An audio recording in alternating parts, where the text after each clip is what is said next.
you go to various clubs, still scoring goals. Yes. But you start getting into coaching. I know we're bypassing a lot of your career. We're not even going to talk about Colchester and that infamous game against Leeds, because you could probably talk about that in your sleep. Well, every year it comes on, doesn't it?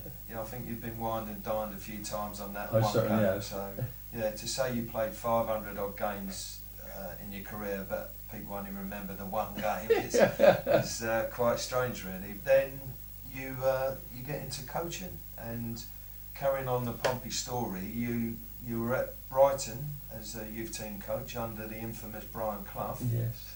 And everyone talks about how wonderful Brian was, but I believe that you didn't really feel that way about him.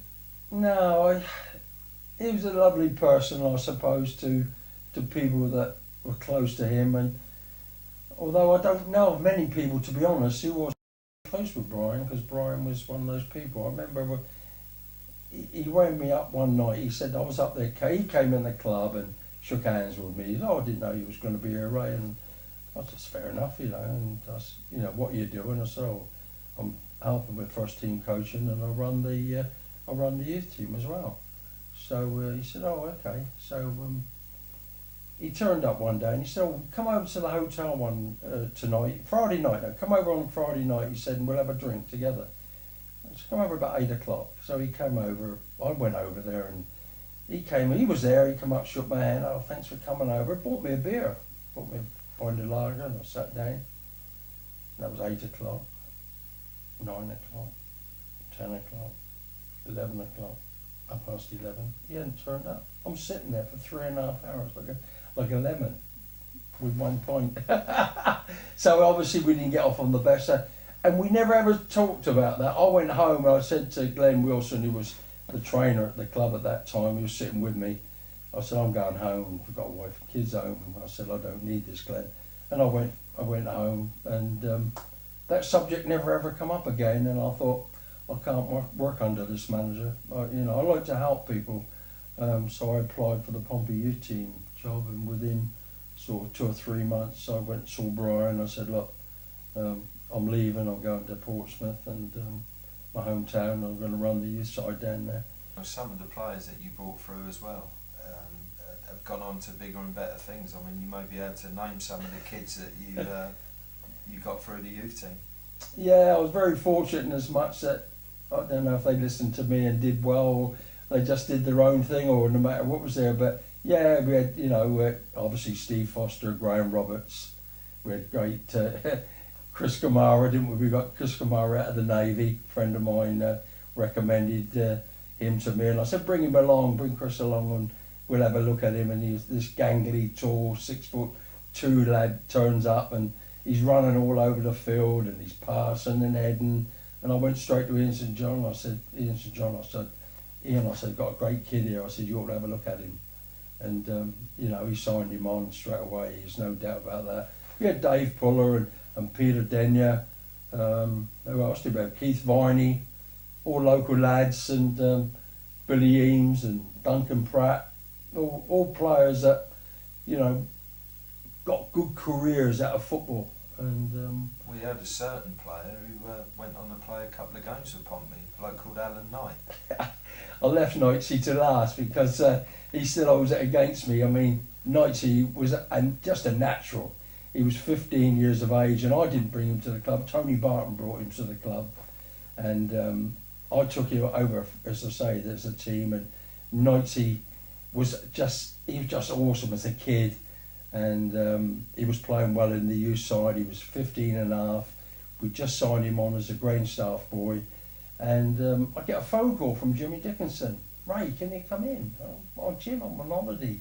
"Oh, come in." He said, "I've got Ron Greenwood coming down from West Ham." He said, "Wants to sign Alan Knight." I said, "No, Jim, don't sell Knight. See, just tell him no, that's it." And no, Ray, because Jimmy was such a lovely person, didn't ever like to say no to anybody.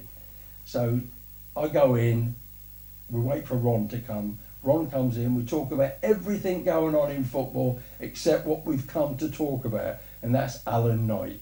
So he said, "What about Alan Knight?" I said, "Well, Ron, no, we're not selling him." And Jimmy looked at me, he said, well, Ray says we're going to keep him, Ron. He said, well, we got the England youth team goalkeeper at the moment. I said, well, if you've got the England youth team goalkeeper, what do you want Knightsey for? And he laughed. He knew that Knightsey was going to be a good keeper. And we're fortunate enough, he went on to prove it, didn't he? What, 700? 801. 801 games, for Pompey. And what a great lad. What a great servant to the club. And now he's back with the club, obviously, coaching. And, and he made an impression on that keeper last season. He made him better than what he is. You move up from youth team and you become assistant manager under Jimmy Dickinson. Now, you've just spoken about Jimmy, about how nice a guy he was, but was he a football manager, Jimmy? Never a football manager. And Gordon Neave told me this. He said, Ray, he said, George Smith tried to get him a coaching job. He said, didn't want it. All Jimmy wanted to do was a job in the office, watch his football on Saturday, have his sandwiches in the Pompey, have a half a beer, and that would have been Jim. But I think he was virtually forced into it for his love of the club. John Deacon forced him into that, taking that manager's job, and he was never cut out for it. And I think that's what killed Jimmy, actually, the love of the club, and he couldn't get the players to be as great as what he was, because Jimmy was a natural. Jimmy used to call me in the office and say, Ray, you're wasting your time with these players. And I went, what do you mean, Jim? He said, well, this coaching, he said, you've either got it or you haven't. And I didn't believe. I didn't believe. I believe you can help people by giving them information. You make them better players. They will use it at some time in the game. Jimmy's theory was, under pressure, you will not be able to do it. There's a great argument with coaching, and I'm a coach. I say, yeah, make them do the things you want them to do. Will make them better. Jimmy, no. You would do what you want to do under pressure. And I love Jimmy Dickinson to bits. Everybody did, because he was such a mild-mannered guy. And as I say, he would still be, for me, he would still be alive now if he hadn't taken that Pompey job. The pressure. Pressure. A lot of pressure on him. So just turning that back on you, after what you've told us. Yes. So are natural goal scorers coached, or was it in them from day one? No, natural goal scorers are natural goal scorers. You can make them better, but you cannot make a goal scorer out of anybody. I mean, it's been tried, years and years of people have tried to stick people up front. You pick defenders up there, they get the odd goal for you, won't they? They come up from a corner, stick their head on it, and they go into the back of the net, but they will not be goal scorers. The Jimmy Greaves of the day and the Michael Owens, they are there.